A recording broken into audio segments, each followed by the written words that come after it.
Hi అండి. ఈరోజు మన ఈ వీడియోలో చల్లని లస్సీ బయట కొనే పని లేకుండా ఇంట్లోనే చాలా ఈజీగా చాలా తక్కువ టైంలో కేవలం 2 నిమిషాల్లో ఎలా చేసుకోవాలో తెలుసుకుందాం. సింపుల్గా ఈ విధంగా చేసి చూడండి. చాలా చల్లగా కడుపుకి హాయిగా ఉంటుంది. దీనికోసం మనం ముందుగా మిక్సీ జార్ తీసుకొని అందులోకి 1 కప్పు వరకు పెరుగు వేసుకోవాలి. ఇందులోకి మనం కొద్దిగా ఐస్ క్రీమ్ వేసుకోవాలి. నేను ఇక్కడ వెనీలా ఫ్లేవర్ తీసుకున్నాను. మీకు ఏది కావాల్సితే అది తీసుకోవచ్చు. తర్వాత ఒక 2 స్పూన్ల వరకు షుగర్ వేసుకోవాలి.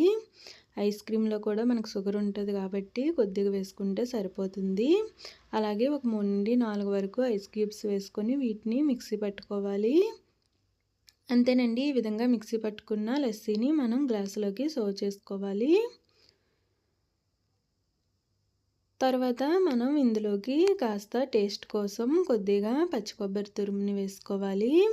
ఇది ఆప్షనల్ అండి. ఉంటే వేసుకోవచ్చు, లేకపోతే లేదు. అలాగే కొద్దిగా జీడిపప్పుని ముక్కలుగా కట్ చేసుకొని వేసుకోవాలి. అలాగే టూటీ ఫ్రూటీ వేసుకొని తాగితే చాలా బాగుంటుంది. సింపుల్గా చాలా తక్కువ టైంలో ఈజీగా ఇలా చేసి చూడండి. బయట కొనే పని లేకుండా ఇంట్లోనే చాలా ఈజీగా చేసుకోవచ్చు.